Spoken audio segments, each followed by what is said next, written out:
In the days following the tragic terror attack of September 11, a Muslim EMT with the New York Fire Department named Mohammed Salman Hamdani was reported missing.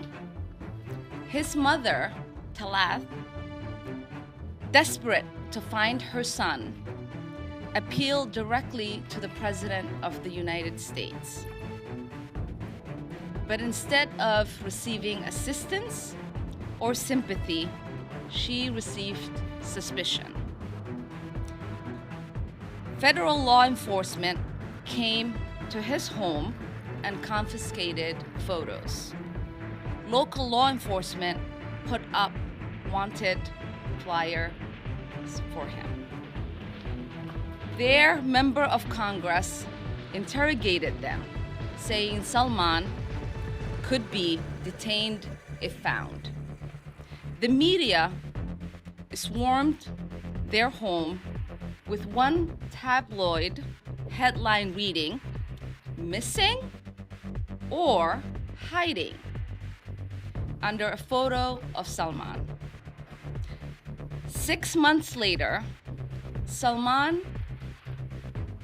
Hamdani's remains and medical equipment were discovered at Ground Zero. Salman, it turned out, saw the smoke coming out of the towers and hurried to the scene to help victims of that tragic day.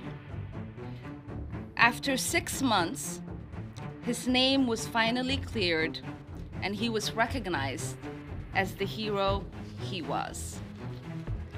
Not all of us are as heroic as Salman Hamdani, but nearly every Muslim American has experienced this type of suspicion in their lives. 5 years later, when the first Muslim American, Keith Ellison, was elected to Congress, his Republican colleagues sent a letter saying Americans need to, quote, "wake up, or else there will likely be many more Americans elected to office." And he was told on live TV, quote, "to prove that he was not working with our enemies." My own experience was similar. When I first ran for public office, I was told to take off my hijab if I wanted to have the chance of winning my election. I was too Muslim, was the thinking. When I did eventually win, I remember winning my primary, and as people celebrated, worrying that if the Republicans ended up winning the majority, would I get the opportunity to be sworn in? Because I didn't trust that they would lift the ban that existed for 183 years in this country. And I remember getting a phone call the day after my election from now Speaker Pelosi, and her saying, "Congratulations, Ilhan. Is there anything that we can help you with?" And I said, "Leader Pelosi, I am worried that now that I've won my election, they won't let me get sworn in as a member of Congress because I wear hijab." And I remember her telling me not to worry about that, because in the people's house, that I, as a Muslim woman, regardless of my hijab, would have a place. On my first day, as I got sworn in,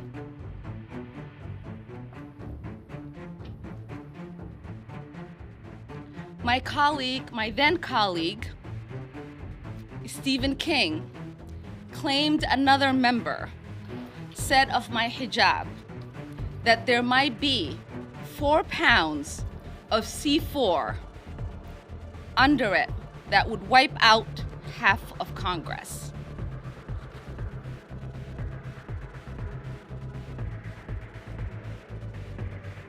The truth is that Islamophobia pervades our culture, our politics, and even policy decisions.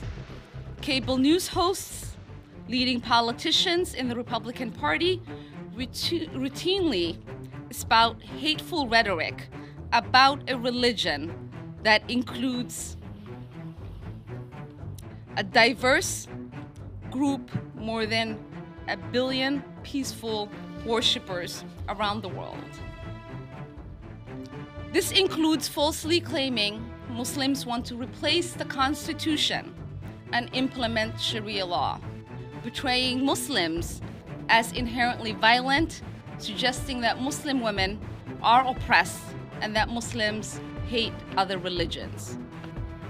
But the most pervasive is the constant suggestion that all Muslims are terrorists and should be feared.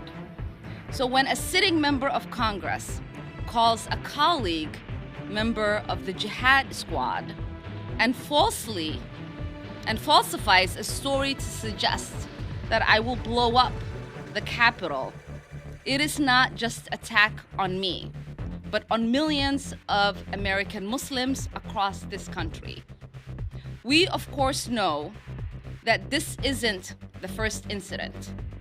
In May, she said, "My colleagues and I are politicians with suicide belts strapped to their bodies."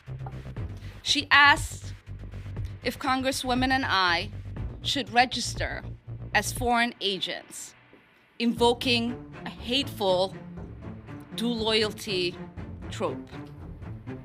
And today we learned that she had fabricated a similar story about riding an elevator with me, calling me and Rashida evil and dark-hearted. I wish I could say the Congresswoman was an outlier, but I cannot. During his campaign for presidency, Donald Trump said, and I quote, "We have a problem in this country and it's called Muslims." He attacked Khizr and Ghazala Khan, the parents of slayed Muslim service member Humayam Khan. He explicitly promised to ban anyone of Muslim faith from the country and then put forth a series of executive orders seeking to do just that. Meanwhile, we have Marjorie Taylor Greene, now a member of Congress, who came to my office in 2019, harassed my staff, demanding that my colleague, Rashida Tlaib, and I retake our oath of office on a Christian Bible. That says a lot about somebody who says she believes in the Constitution, because she obviously hasn't read it. Just today, she called me a pro-Al-Qaeda, bloodthirsty, and an apologist for Islamic terrorists. We cannot pretend that this hate speech from leading politicians doesn't have real consequences. The truth is that anti-Muslim hate is on the rise both here at home and around the world. This summer, we witnessed a deadly anti-Muslim attack wipe out 3 generations of a Muslim family in Canada. In 2019, a white nationalist opened fire at multiple mosques in New Zealand, killing over 50 people. The first half of this year alone saw over 500 incidents of anti-Muslim hate here in the United States. I myself have reported hundreds of threats on my life, often triggered by Republican attacks on my faith. And this week, once again, we saw another increase. I'm going to play you a voicemail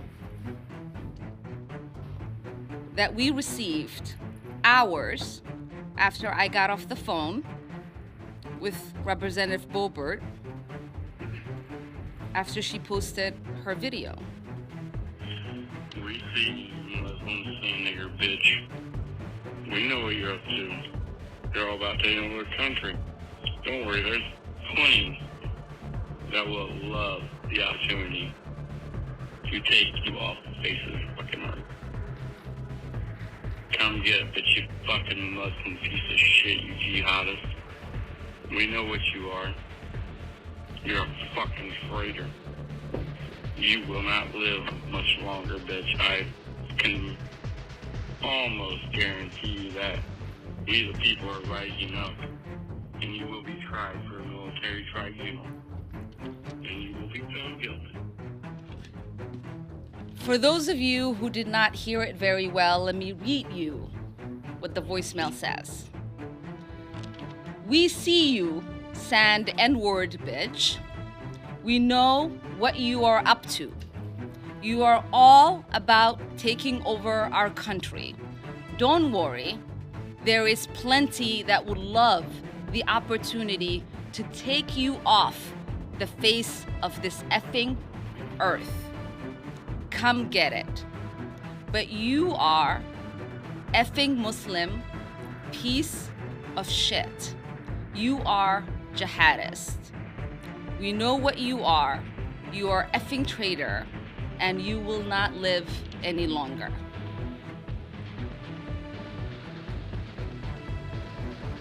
Condemning this should not be a partisan issue.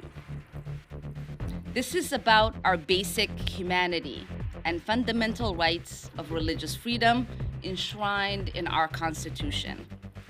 Yet while some members of the Republican Party have condemned this, to date, the Republican Party leadership has done nothing to hold their members accountable. It is time for the Republican Party to actually do something, to confront anti-Muslim hatred in its ranks and hold those who perpetuated accountable. I will close with this. It was never an option for me to take off my hijab and run. And that should never be something that a Muslim woman or a girl in this country has to contemplate if she wants to enter public life. Because I know that when we proudly stand up for our values, when we celebrate the diversity of this country and the freedoms enshrined in our Constitution, others stand with us. And so today, we are asking for our colleagues to stand up and to stand with us.